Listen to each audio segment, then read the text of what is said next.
ఆత్మావలోకన కార్యక్రమానికి స్వాగతం, సుస్వాగతం. Welcome to our channel Atmavalokanam. ఈరోజు మనం ఆత్మావలోకనంలో ఎంచుకున్న టాపిక్ మన లైఫ్లో కొన్ని ముఖ్యంగా గుర్తుంచుకోవాల్సినటువంటి విషయాలు. వాటిల్లో ముఖ్యమైనది మొదట ఇన్ఫీరియారిటీగా ఫీల్ అయ్యేటువంటి విషయాలు. యువతలో అంటే కొంతమంది పిల్లల్లో కానీ మిడిల్ ఏజ్ వాళ్ళు కానీ చాలా వరకు ఈ రోజుల్లో దీనివల్ల చాలా ఇబ్బంది పడుతూ ఉంటారు. బ్యూటీ, నాకు అందరిలాగా బ్యూటీగా లేను, నేను ఇలా ఉన్నాను అలా ఉన్నాను, అందుకని నన్ను ఎవరు నన్ను కలుపుకోరు, లేదు నాకు దొరకవలసింది దొరకదు, నన్ను ఆత్మీయంగా చూడలేరు, దీనికోసంగా నన్ను కొంచెం ఎడంగా అందరినీ ఒక రకంగా నన్ను ఒక రకంగా చూస్తున్నారు అనే భావనను డెవలప్ చేసుకుంటుంటారు.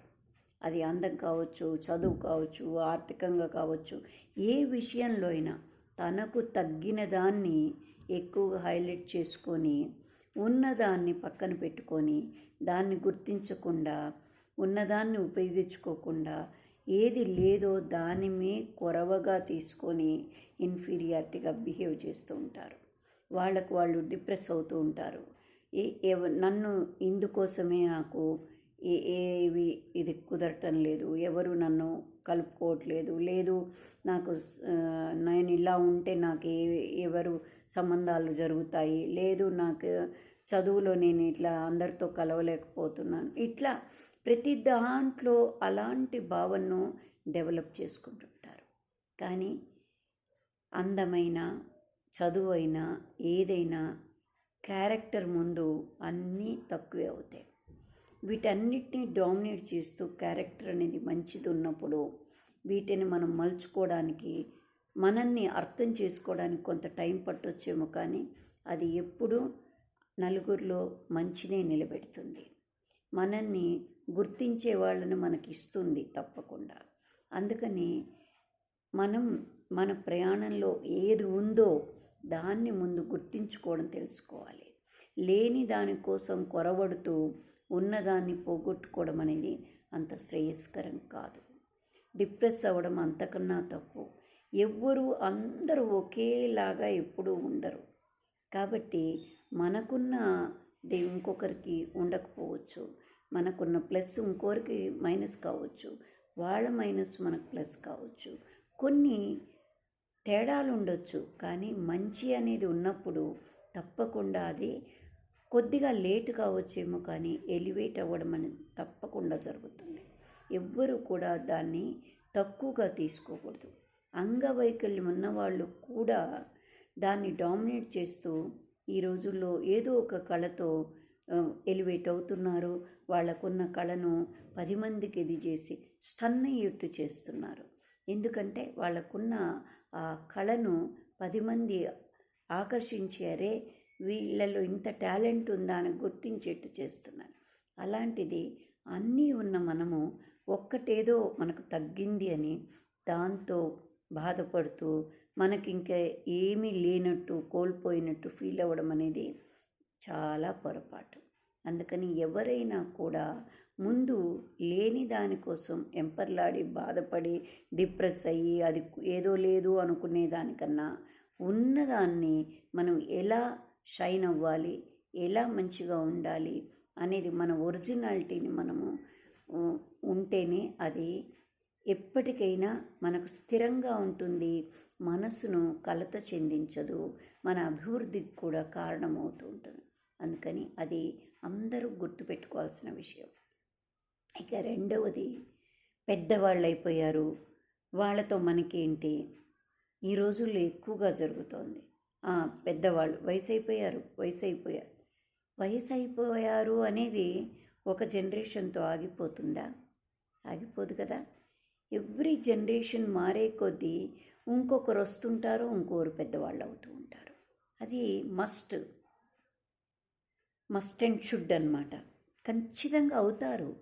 అందుకని పెద్దగా అయిపోయారు అనేది ఒక డిసీజ్ లాగానో లేదు, ఒక ఏదో వాళ్ళు అంటే వాళ్ళలో ఏదో కొరవ ఉన్నట్టు ఫీల్ అయిపోయి వాళ్ళను తక్కువ చేయడం అనేది ఎంతవరకు సబబు? ఈ మధ్య సొసైటీలో జరుగుతోంది అది.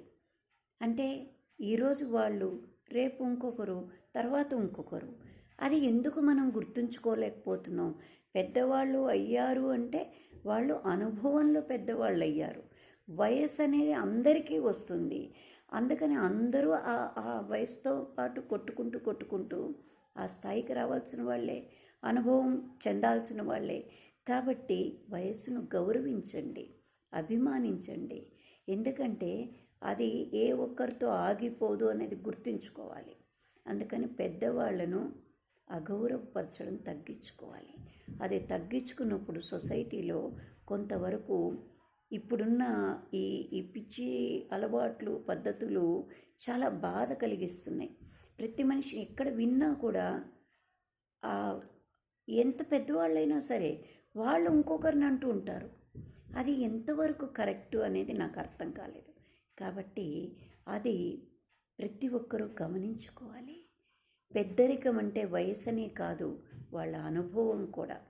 అందరూ మంచివాళ్ళ, అందరూ చెడ్డవాళ్ళ అంటే పెద్దల్లో ఉంటారు, చిన్నల్లో ఉంటారు. అది పక్కన పెడితే వయస్సుకు అగౌరవిస్తున్నారు ఈ రోజుల్లో. అది తప్పు. అదొక మంచి విషయంగా తీసుకోవాలి. వాళ్ళ నుంచి మనకి ఏదన్నా తెలుసుకోగలిగింది ఉంటే వాళ్ళ అనుభవంలో నుంచి అది మనకు జీవన పాఠంగా మనకు ఉపయోగపడుతూ ఉంటుంది. అందుకని తప్పు. పెద్దవారిని గౌరవించడం నేర్చుకోవాలి, కానీ అగౌరవపరచకూడదు అనేది రెండో విషయం. ఇక మూడవది, తల్లిదండ్రుల్ని భారంగా భావిస్తున్నారు ఈ రోజుల్లో. ఎందుకు అలా జరుగుతోంది? ఇది కూడా అంతే కదా. జనరేషన్ టు జనరేషన్ ఈరోజు ఒకరు తల్లిదండ్రులు, రేపు మన పిల్లలే ఇంకో తల్లిదండ్రులు, ఆ పిల్లలు మళ్ళా తల్లిదండ్రులు అవుతారు. ఇది ఎక్కడ ఆగిపోదు కదా, కాలచక్రం కదా ఇది. అలాంటప్పుడు తల్లిదండ్రుల్ని ఎందుకు అగౌరవపరుస్తున్నారు?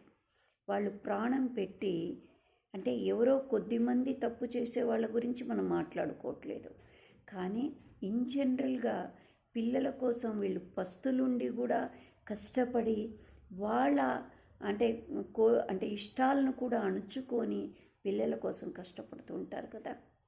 మరి ఆ పిల్లలు ఎందుకు తల్లిదండ్రుల్ని అంటే లెక్కలేనితనంగా, వాళ్ళ మనసు గాయపడే విధంగా ఎందుకు ప్రవర్తిస్తున్నారు? వాళ్ళు ఏం ప్రతిఫలం ఆశిస్తున్నారు? చాలా వరకు చాలామందిని చూస్తున్నాను, వాళ్ళు కష్టపడి వాళ్ళ బాగు కోసం, వాళ్ళ తప్పుంటే చెప్పి వాళ్ళని సరిదిద్దడం కోసం పాటుపడుతున్నారు, కానీ తిరిగి వాళ్ళ నుంచి ఏదో కన్సిడరేషన్ ఆశించి ఎవరూ చేయడం లేదు. నిజమైన అభిమానం ఉన్న తల్లిదండ్రులు అలాంటి వాళ్ళను కూడా చాలామందిని కష్టపెడుతున్నారు. వాళ్ళ కంట తడి పెట్టించడం అనేది చాలా తప్పు. చేయగలిగితే చెయ్యి, చేయగలిగినంతే చెయ్యి. మాట ఒక మృదువుగా మాట్లాడు. అది తెలుసుకున్న రోజు మీరు ఎక్కడున్నా ఎలా ఉన్నా మీ అభివృద్ధిని తల్లిదండ్రులు కాంక్షిస్తారు. దాన్ని ఎప్పుడు మర్చిపోకండి. ఎవరమైనా, ఇప్పుడు మనకు వయసు అయింది, మనకు తల్లిదండ్రులు ఉన్నారనుకోండి, మనం ఎంత వయసు అయినా మన తల్లిదండ్రులకు మనం పిల్లలమే అవుతాం. అప్పుడు ఆ తల్లిదండ్రుల గురించి మనం ఆలోచించాల్సిన అవసరం తప్పకుండా ఉంటుంది. అయితే మనల్ని ఇది చేసుకుంటూనే మన వంతు మనం చేయవలసి ఉంటుంది. అంతేకాని ముందు మాట, మంచి మాట, ఒక్క చిన్న మాట వాళ్ళు కోరుకునేది అది ఆత్మీయకరమైనటువంటి పలకరింపు. అది ఉన్నప్పుడు చాలా సంతృప్తి పొందుతారు. అది పోగొట్టుకోవద్దు. పోగొట్టుకున్న రోజు మళ్ళీ కావాలన్నప్పుడు తిరిగి రాదు. దీవించేవాళ్ళు, మనసారా దీవించేవాళ్ళు లేని రోజు అది చాలా మనకు అపకారం అవుతుంది, మనకు కొరవ అవుతుంది. జీవితంలో దీవించే వాళ్ళని ఎప్పుడు కూడా మనము రక్షించుకోవాల్సిన బాధ్యత మనకుంటుంది. అందుకని ప్రతి చోట తల్లిదండ్రుల్ని అగౌరవపరచవాకండి, వాళ్ళ మనసుకు గాయం తగిలించవాకండి, చాత కాకపోతే పెట్టవాకండి. కానీ మాటలతో హర్ట్ చేయవాకండి. అది ఎవరైనా సరే. అది ఒక ముఖ్యమైన విషయం ఈ రోజుల్లో జరుగుతున్న విషయాలలో అదొకటి. ఇక 4వ విషయం, మనము సమయం లేదు సాకుగా పెట్టుకుంటాం. ఆ సమయం ఉండుంటే, ఆ వస్తువులు ఉండుంటే నేను ఈ పని చేసుండేవాళ్ళము. అంటే సమయము అందరికీ 12 గంటలే, 12 గంటల రాత్రి ఉంటుంది.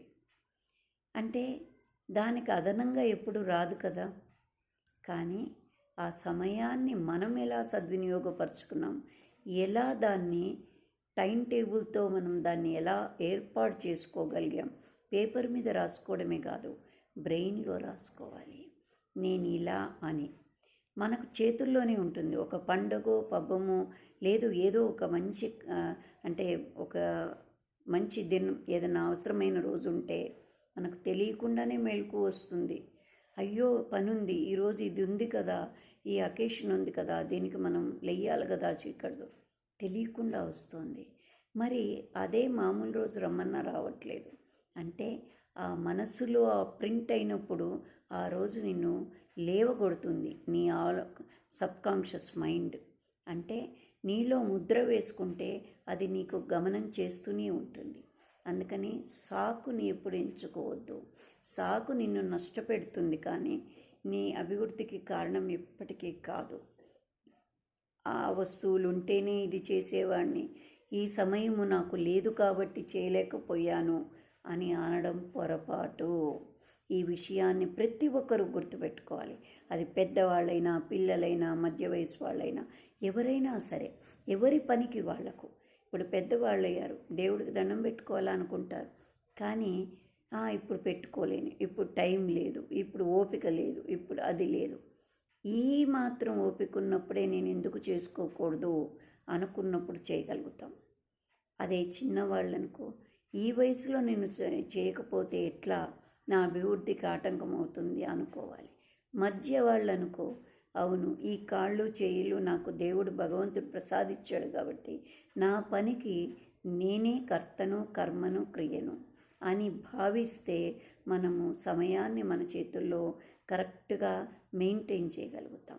అంటే అందరికీ ఎలా ఉంది, మనకెందుకు లేదు అనే ప్రశ్నను మనమే వేసుకోవాలి. ఈ విషయాన్ని కూడా మనము అవసరమైన విషయం గుర్తుపెట్టుకోవాలి. ఈ 4 విషయాలు కూడా మనల్ని మనం తగ్గడానికి అవకాశం ఉండే విషయాలు. ఎప్పుడు వాటిని సరిదిద్దుకోగలిగితే ఎప్పుడు సంతృప్తిగా ఉండగలుగుతాం. ఈ విషయాలను ప్రతి ఒక్కరము ప్రతిరోజు గుర్తుపెట్టుకోవాలి. అంటే ఉదయాన్నే లేయంగానే నిన్న చేసినవి ఏంటివి, నిన్న రాత్రి వరకు నేను ఏమి చేశానని రాత్రి పడుకునే ముందు గుర్తుపెట్టుకోవాలి. దాంట్లో రేపు చేయవలసినవి ఏంటి అని రాత్రి పడుకునే ముందు గుర్తుపెట్టుకొని మార్నింగ్ లేయంగానే ఈరోజు నాదేంటి అని దేవుడికి సంకల్పం చెప్పుకొని లేయాలి. కూర్చొని గంట సేపు పూజ చేయడమే అక్కర్లేదు. ఆ మనోపూజకు మించిన పూజ ఏదీ లేదు. అందుకని మనసా వాచ చేసే 2 నిమిషాల ధ్యానం కూడా అది భగవంతుడికి చేరుతుంది అనేది గుర్తుపెట్టుకోవాలి. దినచర్యలో అది కూడా మనము ఒక గుర్తుగా చేయగలిగితే మనకు అసంతృప్తి నుంచి తృప్తి వైపుకు తిరగడానికి ఎక్కువ అవకాశం ఉంటుంది. అన్హ్యాపీ నుంచి హ్యాపీనెస్కి మారడానికి అవకాశం ఉంటుంది. ఎందుకంటే సంతృప్తి హ్యాపీనెస్ ఇస్తుంది, అసంతృప్తి అన్హ్యాపీనెస్ ఇస్తుంది. అందుకని వాటికి తేడాను మనం గమనించుకోవాల్సిన అవసరం ఉంది. అందుకని తప్పకుండా అందరం ఆ దిశగా ఆలోచిద్దాం. మనం చేయవలసిన విషయాలను మనం పదే పదే గుర్తు చేసుకుందాం. ఏమంటారు? నేను చెప్పిన వాటిల్లో ఏమన్నా పొరపాటు ఉందంటారా? ఉంటే ఏదున్నా మీకు అనిపించిన విషయాన్ని కామెంట్ రూపంలో తెలియజేయండి. Thank you. Like, subscribe.